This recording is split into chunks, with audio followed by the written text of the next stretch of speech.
My name is Christian Mehta, and I'm a member of the Carnegie Council. I love the Council because of the opportunity it provides me to be exposed to thinkers and leaders from around the world and to broaden my perspective. But we need your help. To ensure the future of programs such as these, please support the Council's fund drive. Visit carnegiecouncil.org and click Donate/Join. Thank you. I wanted to ask you to say something about what you think George Kennan's strategic vision means for the post-Cold War era. Sure. In other words, are there some aspects, whether it's nuclear war or others, that you think are very particularly germane to the situation since 1991? A lot of people obviously ask that question, and I have always tried to be very careful in answering it, because it's so easy to put words into the mouths of those who are no longer with us and not able to speak for themselves. And I don't want to do that.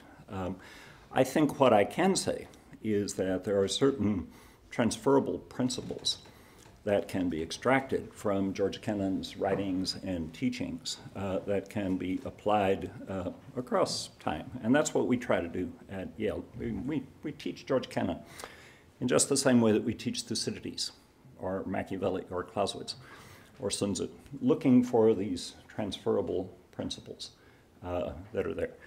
And I think there are several that are very important.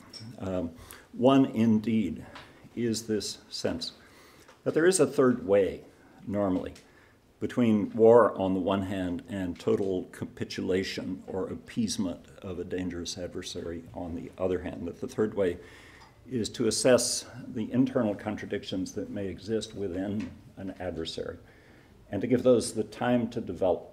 I think a third principle that was always there in George was what I was calling earlier an ecological sense.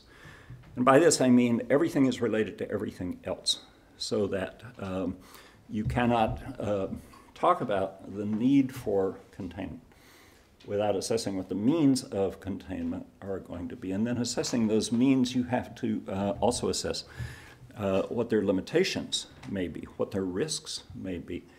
And what quickly developed with George, certainly by 1949, was the fear that the means of containment had become more dangerous than what was being contained, the Soviet Union, the means of containment being nuclear weapons and the reliance on nuclear weapons. And that really informed George's views through most of the Cold War. His alarm about nuclear weapons was greater than his alarm about the Soviet Union. And you can debate whether that was accurate or not. Who knows? I have taken the position that nuclear weapons had stabilizing effects, but I'd be the first to admit that if anything had gone wrong, it would have been a total disaster. George, pessimist that he was always concerned with what might go wrong and was thinking about disaster during this period. So the answer is yes, there are things that I think transfer to the post-Cold War world.